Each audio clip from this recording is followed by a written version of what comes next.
Welcome to Bison Overtime. I'm Malik Mitchell. And I'm Mentzel. And we're back for another episode. We're going to kick this show off with baseball. So the baseball team had a successful weekend, winning 2 games out of a 3-game series against Western Illinois. On Friday, they won 15-6.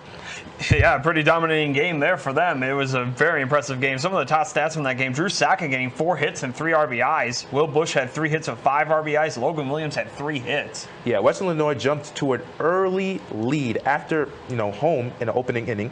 The Bison wouldn't score to the 3rd inning, though. However, an RBI by Peter Brookshaw had them taking the lead in the 4th inning with the RBI single from Brock Anderson to make the score 3-2. And then in the 5th inning, the Bison just went off, scoring 5 runs on 7 hits.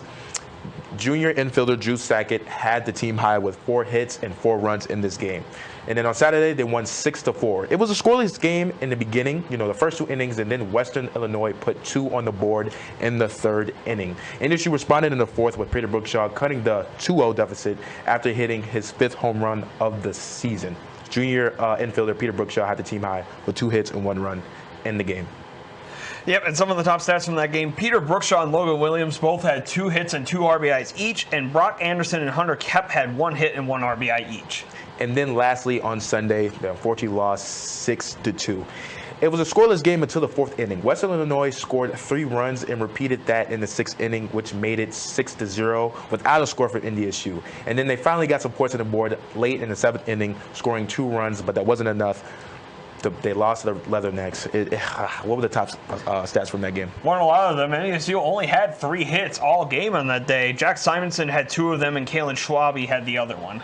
So NDSU is now 17-9 overall and 5-1 in the conference. Still doing good. They will travel to St. Paul, Minnesota this weekend and play St. Thomas University. The first pitch is today at noon. St. Thomas is 1-5 on the season in conference play so far and is second to last in the conference. They're also coming off a losing weekend against SDSU, so they aren't doing so hot to start off the season. Yep, moving on to softball, they had a tough weekend against Omaha, only winning 1 game out of the 3-game series. On Saturday, they lost 4-0, not even 1 run, unfortunately. This game was a pitching battle. Both teams could only get 1 base runner in the first 2 innings. Offensively, the Bison had 13 strikeouts at plate. And then Omaha took the lead in the 4th with 3 runs, after starting the inning by loading the bases. And then the last score in the 6th inning. What were the top stats from that game? Only 4 hits all game by the team, and 4 players each had 1 hit. Those players were Emily Baringa, Des Cardenas, Rayanna Rudd, and Nicole Likia. And then the second game on Saturday, they won 7-2, which is pretty good. And that's basically what happened in the last series against USD. They lost the first game, won the second game by a lot, and then lost the last game. Definitely seems to be a pattern so far, doesn't it? Yeah, and then Omaha came out fast in that game, scoring 2 runs with an RBI double and an RBI single in the bottom of the 2nd inning. And then the Bison responded with run in the 3rd inning. I don't know. They just went crazy. Yeah, definitely did. Emily Baringa had 3 hits and 2 RBIs in the game. Nicole Likia and Molly Gates had 2 hits and an RBI. Yep. And then on Sunday, it was kind of, reflection from last series. They lost only 1-0, though. Omaha scored in the 1st inning, and then both teams just went cold. What can I say? It's just a terrible performance by both teams, though.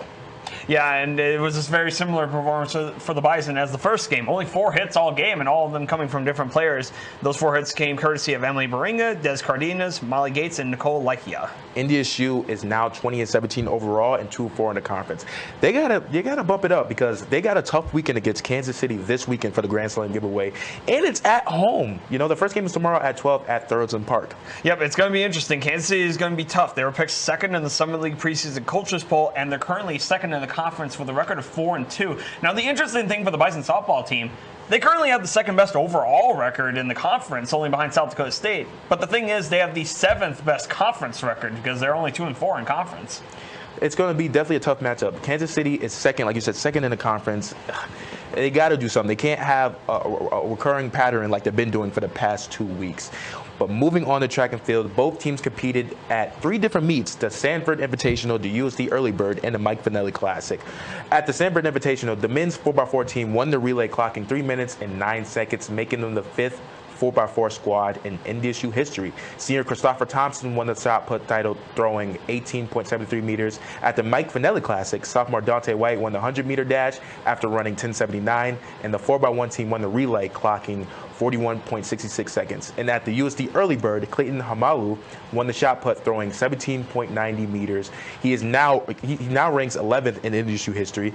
And then for the outdoor shot put, sophomore Matt Croft won the javelin title by throwing 61.72 meters. How did the women do? The women did pretty well. Sophomore Salmata Corgo won the 100-meter hurdles in 14.05 seconds. Bonnet Henderson won the 100-meter dash, clocking 12.16 seconds. At the USD Early Bird, senior Amanda Anderson won the discus, throwing a career best of 54.93 meters to rank third in NDSU history. And Alyssa Melvin jumped a career best 12.85 meters to win her section of the triple jump at Stanford, ranking her third all-time outdoors for NDSU. Yep, and then both teams will compete tomorrow at the Arborg Open in Bismarck, North Dakota. So make sure you guys tune in to that meet.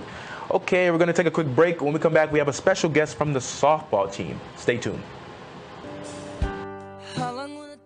I'm your friend. I am your coworker. I'm your neighbor.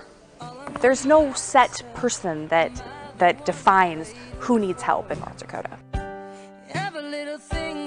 I play cards with your grandmother every week. Hunger is becoming more and more widespread and more known because there are people standing up and saying, hey, this can't happen. We can't be having this in our state, in our community. I sit next to you in math class. It's proving that they're learning better and they're not coming to school so hungry on Monday morning. We're engaging them and we're helping them learn. I mean, people want to help their fellow citizens, and in this food bank, in this agency, that is exactly what's happening, is people really, truly care. I'm here. I'm here to change the faces. I'm here to change the faces of hunger.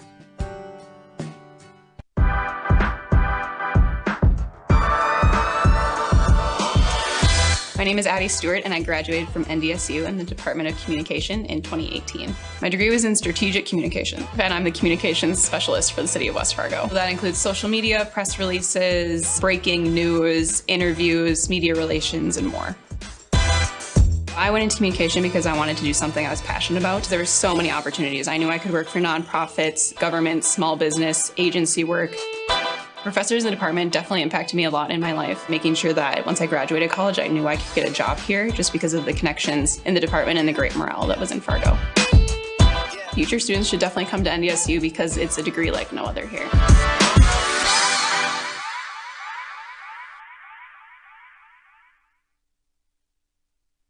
And we're back with senior softball catcher Avery Wysong. How you doing? Good, how are you? Good. Great to have you on the show. So let's dive right into it, right? So this could potentially be your last ride with the team, being that you have one more COVID year, correct? And, you know, you've had a ride too. How do you go from, you know, your freshman year winning the Summer League softball tournament in 2019 to 2020, your season being canceled due to COVID, and then last year losing in the opening round of the tournament last season? You know, first, like, what is your mindset going into the season? Yeah, I think as a senior too, just playing every game like it's my last. But also my freshman year, we had a very old team. And then after that senior class graduated, we've kind of had a younger team and not as much experience with, like you said, COVID. So just playing together and going out like as our senior class, just being a good role model for our underclassmen. So last season, you were voted All Summit League second team, and you were third on the team in hits last year as well. So how do you think you can improve on that this year?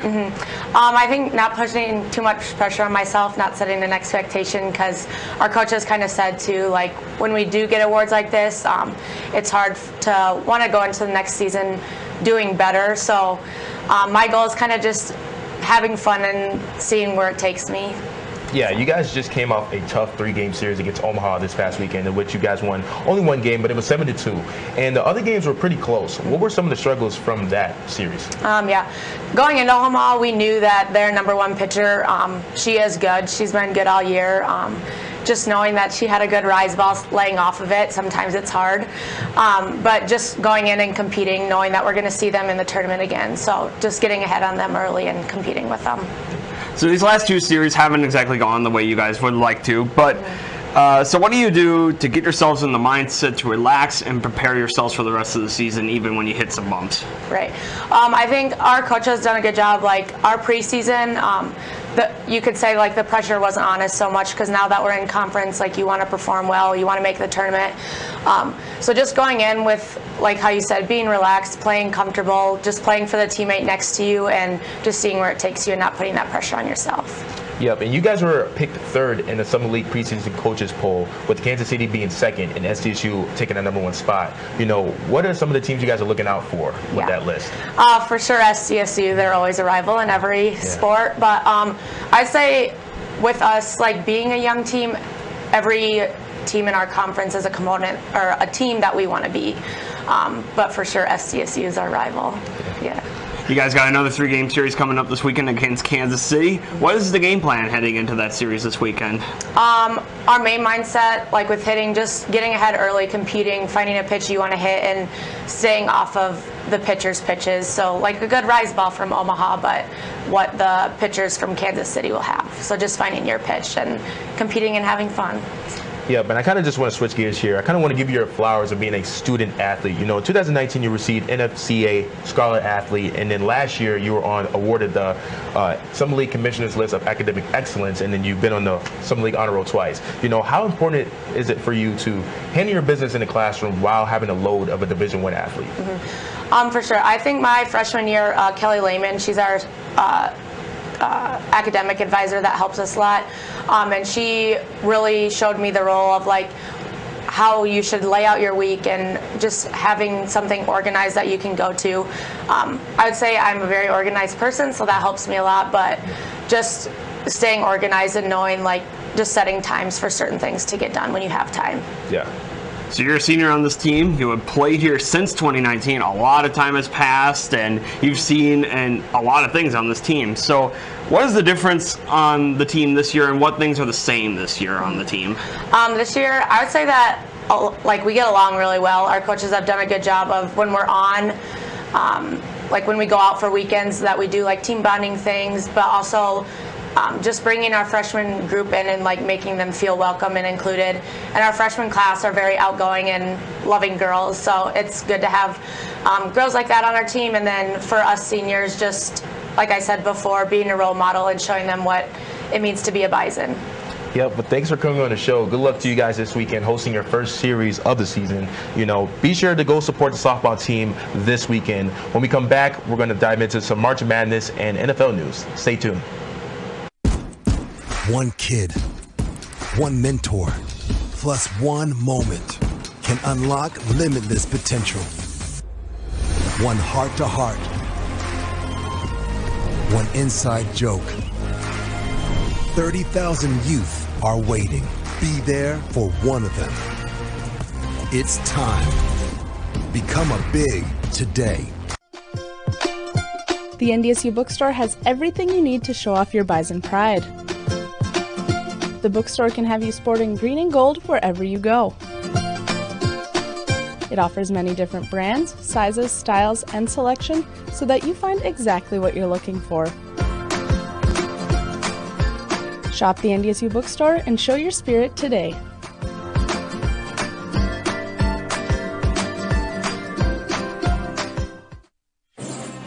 Founded in 1985, the Missouri Valley Football Conference has established a tradition of FCS football excellence. Competing at the highest level of NCAA Division I, student athletes at its 10 institutions demonstrate character, passion, and integrity as they grow as a student, an athlete, and a citizen. The Missouri Valley Football Conference, where leaders are shaped and champions are forged. There are so many great things to experience at NDSU. It's hard to pick one, but my favorite is the people. They make it such a warm place. The Bison aren't just across the country, they're across the globe. It's the perfect distance from home. The faculty are our biggest cheerleaders. Hands-on research experience. The affordable tuition. All the opportunities to stay active on campus. Real-world learning experiences. Once I got on campus, it felt like home. Welcome back. We're going to start with the March Madness Championship. So, for the March Madness, bro, the University of North Carolina versus the Kansas Jayhawks. Is there a normal championship you expect after, so many years? North Carolina and Kansas, normally two of the better teams in college basketball. This is why I'm mad. UNC lost after blowing a 15-point lead at half. And not only did they lose, I lost $100 US. Someone who doesn't even bet on college sports, and I lost. That's why you got to be careful with your betting money there, Calvin Ridley. Whoa. Okay, I'm not even going to extend on that. But Kansas overcame the largest deficit in national championship history. No other team has done it. And it does on a day that I put money. Yeah, I mean, go figure. That seems to be how it is, right? But, you know, going into the game, it was definitely weird. North Carolina, after the first 5 minutes, it was neck and neck about 12-12 to start out the game. But then North Carolina had a 12-0 run and just kind of ran off with the rest of the first half. And Kansas just looked completely lost for the rest of the first half. UNC had 2 chances to tie the game. Kansas was up by 3. The first chance, it was around 15 seconds. They missed the first shot, and then they throw it out of bounds, essentially. And then they get the ball back with a gift from God. On a team like Kansas, stepping out of bounds around 4 seconds left, what experienced team have you ever seen do that? It was just so weird because Kansas coming out of halftime, they needed to get something going, and they did. Kansas absolutely dominated the second half. And, you know, considering that they were down by that much, and, you know, nobody's ever been down by that much at halftime and came back. They did it very quickly, too. They came right back within 10 minutes, and it turned into a little bit of a dogfight at the end. But, yeah, Kansas had the upper hand at the end of the game, and then on an inbound with only 4 seconds left, just step out of bounds by accident. It's definitely strange, and, you know, you don't normally get that chance if you're North Carolina. You don't, and UNC had it. And Caleb Love, who's a really good player, shot the ball and didn't even graze the rim. The last shot. Wide left. Wide left. And not only, like, I want to say this again, not only did they lose, I lost by $100. You have to save that $100 for next season then.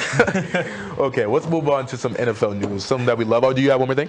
Oh, I had one more thing about March Madness. I just wanted to kind of recap what this year's March Madness. It was kind of boring. Yeah. No buzzer beaters at all this entire March Madness tournament. The only real interesting whole thing about this tournament, also South Dakota State losing in the first round. That's always kind of funny. But the only interesting thing being St. Peter's, a team that never won a tournament game before, making it all the way to the Elite 8 as a 15th seed. No 15th seed has ever made it that far, so very impressive by them. Unfortunately, their run got ended in the Elite 8 by North Carolina.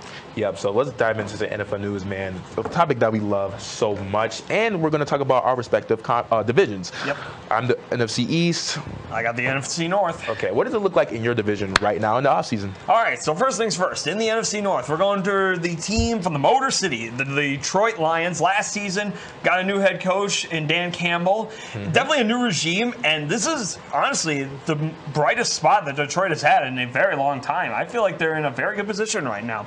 Now, for the Detroit Lions this offseason, they have had some major additions. Linebacker Chris Board, who is an NDSU alumni, they got him from the Baltimore Ravens. DJ Chark, a very good wide receiver from the Jaguars, they got him. And quarterback Mike Hughes as well. Now, one major subtraction for the Lions was defensive end Trey Flowers, but even then, they didn't lose too many people. And they've also been kind of quiet in terms of like free agency moves and all that kind of stuff.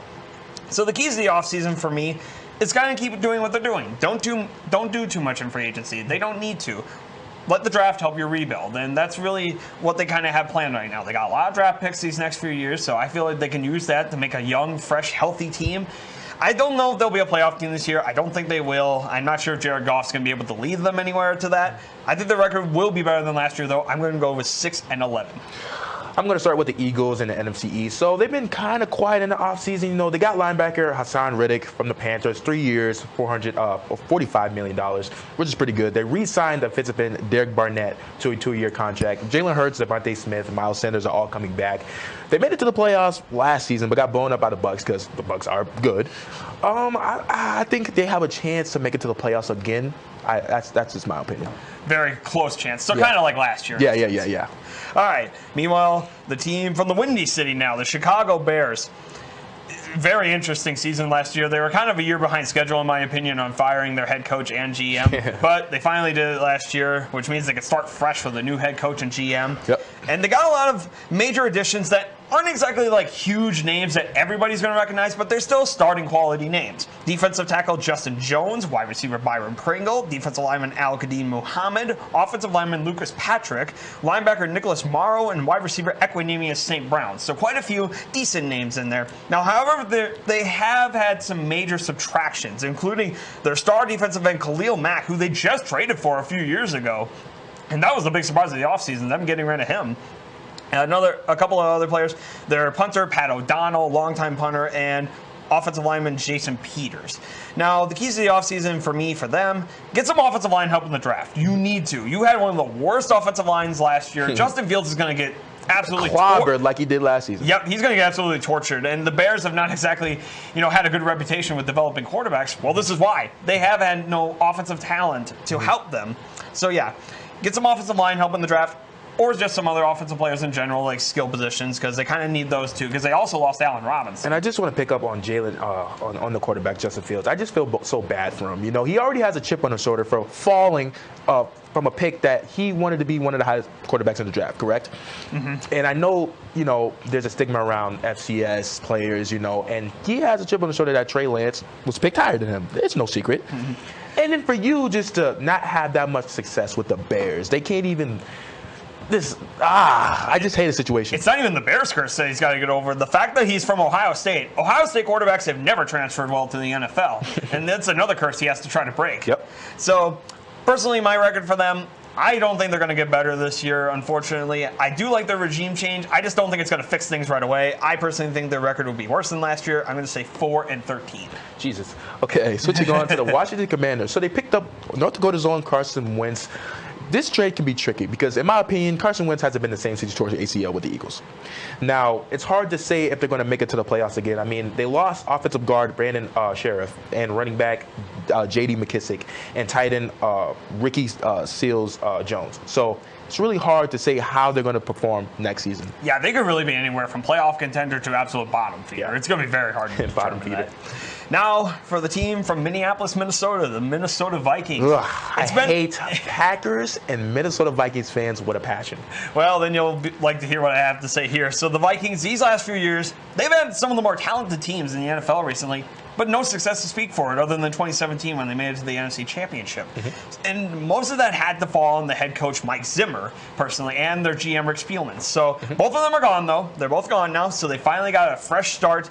And some of their major additions, they do have some decent ones. They stole a couple of players from the Packers. They got Zadarius Smith and Shannon Sullivan from Green Bay, and as well as an inside linebacker in Jordan Hicks. Mm-hmm. Now, they do have a couple of major subtractions, including Michael Pierce on the D-line and Tyler Conklin, one of their tight ends. Mm-hmm. Now, personally for me, the keys to the offseason for the Minnesota Vikings, it's a new era. So don't overthink everything and and to get too big of a head and think you need to make some major splash moves to become a big Super Bowl contender. I don't think you're there right now. However, they do. They have no excuse. Any fan you talk to, we're not good because our GM and our head coach. Okay, you got rid of them. Now, what's what we're going to do? It's definitely, I mean, yes, I want to say that for them, but it is hard for a first year of a new head coach and GM to be automatically successful. But I will say in the next few years, yes, they should have some success. Or they should, at least. Yep. So I personally think they won't make the playoffs this year, although they will be a decent team to watch and always a team to be a threat every week. I will say they will have an 8-9 record. Okay, then my last team, well, not last team, but the last other team, the Giants. So they just picked up Tyrod Taylor from free agency, 2 years, $11 million. You know a lot about Tyrod Taylor and his bad luck in the league. Just give it to us. Very unfortunate. So he started out his career as a backup with the Baltimore Ravens. He actually won a Super Bowl his rookie year as a backup behind Joe Flacco. Mm-hmm. Ended up getting picked up by the Buffalo Bills after a few years and was a starter for them and actually led them to the playoffs one year. But he ended up, it was a weird situation in 2017 where he got benched for somebody, then brought back into the same game because that backup didn't work out so well. So he had a strained relationship then in Buffalo. So then he ended up going over to Cleveland. And he started 3 games in Cleveland before he got hurt and never saw the field again because the backup ended up playing better. And then in 2020, he ended up going to the Chargers and started 1 game before he ended up going to a doctor for a routine shot to his chest, which ended up accidentally puncturing his lung. So then he ended up being out a few weeks, never got his starting job back there. And then this year, he was the initial starter for the Houston Texans and tore his hamstring in the first game. Never was really the full-time starter after that. Probably the worst luck a player can have. Absolutely. And then they picked up tight end Rick Seals-Jones, which was free agency from the Washington, and then they lost their starting tight end, defensive tackle. It's just, I don't think the Giants are going to do anything. They never do anything. I think the Giants are, it's bad luck for them next season, too. No, I mean, the Giants are in this perpetual state of, they should be in a rebuild, but they don't do anything to signify that they're making a rebuild right now. Because, I don't know, it's kind of confusing to wonder what they're even doing this year. Yep. Now, for the team from the frozen tundra, Lambeau Field. Cheeseheads. What do you got against cheese? So the Green Bay Packers. Let's cut to the chase here. Green Bay Packers. It's been an interesting offseason for Packers fans like me. We wondered after the divisional round loss, what's the team going to do? The situation with Aaron Rodgers, Davante Adams, a whole bunch of other key players. We had a lot of free agents on the list, and we were wondering what is going to happen to this team. Are we going to lose everybody? Is everybody going to come back? What's going to happen? Well, we did get some answers. Aaron Rodgers is coming back on a 3-year, $150 million deal, which personally to me is pretty good. I think we need him to still be pretty relevant. Yep. But we also got some decent additions in free agency. We got defensive tackle Jaron Reed from the Chiefs, Pat O'Donnell, punter from the Bears, and Keyshawn Nixon from the Raiders, who's a cornerback. And Pat O'Donnell and Nixon are good because we need to fix up our special teams because that was atrocious last year. Yep. Now, however, we've also had some major subtractions. Unfortunately, we couldn't keep everybody. Yep. Wide receiver Davante Adams, we lost him in a trade with the Raiders. Zadarius Smith, defensive end, Marquez Valdes-Scantling, wide receiver. Former NDSU alumni Billy Turner on the offensive line, he's gone as well, and Lucas Patrick, an offensive guard. So the keys to the offseason for the Green Bay Packers for me, going forward, draft some wide receivers and draft them now. We've been linked to so many wide receivers. We haven't drafted a wide receiver in the first round since 2002. So it has been a very long time since we drafted a wide receiver, 20 years to be exact. I think this is the year we finally do it. We got a lot of choices too. Tyquan Thornton from Baylor, Chris Olave from Ohio State, and NDSU's own Christian Watson. Could get Christian Watson. That would be nice. Yep, absolutely. We've been linked to him as well. So it's going to be very interesting to see what we do. I feel like we will draft wide receivers. I don't know who, but I feel like we'll be a decent enough team. I feel like we will win the North. Super Bowl ambitions, that's to be determined right now for me. I'm going to say, though, we will have a 12-5 record. And now for the Cowboys, the team I love so much, who disappoints me yet every year. I'm going to get through this. Listen, we traded wide receiver Amari Cooper to the Browns, and we only got a 5th-round pick. A 5th round. He didn't do that good last season, but he was our top receiver. No, and considering some of the other trades, like Tyreek Hill getting traded for multiple first-round picks, Davante Adams, Packers got a first-round pick back for him, you feel like the Cowboys could have gotten a higher pick. Then the Cowboys lost defensive end Randy Gregory, who was an amazing pass rusher. And then the Cowboys had to deal with him, but there were several voids in the contract, so of course he's not going to want to sign that. And so the Broncos picked him up. So we lost that. Yeah, just a mistake by the Cowboys' General Braster. I mean, he was willing to come back, but just unfortunately, like you said, all those voids in the contract, he didn't want to deal with that, and the Broncos were willing to give him a contract without those voids. Then we lost wide receiver Cedric Wilson, in which we need help in the receiver core. However, we just signed Michael Gallup to a 5-year deal, but he just tore his ACL. Yeah, it's a very risky pick. And honestly, if he didn't tear his ACL, I would say this is an amazing pickup for you guys. But yeah, I just don't know how he's going to do coming off of that. And then the Cowboys' strong suit, which is not a secret, is our offensive line. We just lost 2 of our starting offensive line. I'm worried about the Cowboys, not in our division, but for the playoffs. Because if we perform how we did last season, I'm going to lose it. The Cowboys are a disgrace to America's team, ladies and gentlemen. Yep, Roger Staubach, Emmitt Smith, Troy Aikman, all those guys, they just... And I want to get to those guys. This team is a disgrace. They're horrible. Mike McCarthy, I wouldn't be mad if he was gone tomorrow. Jerry Jones, he's just a godfather. He ruins everything he touches. Michael Irvin, don't go. Don't go to the games anymore. They don't deserve you. They're not playing like you guys did in the 90s. I swear, you don't understand how much money I've lost on this team. You don't understand. You got to stop betting money then on this team then if you don't want to do. I got to. They're my team. We're America's team. Listen, I've learned from so many years of watching the Packers under Mike McCarthy, you should not bet a Mike McCarthy-led team. You should not bet money on that. Jerry Jones. How can you be so loved in the 90s and so hate in today's time? It's definitely a strange thing to see. Thank you for tuning in to another episode of Bison Overtime. Our next episode will actually be April 22nd because next week is the Easter weekend, so we have a bit of a break. But we will see you guys soon. Stay tuned.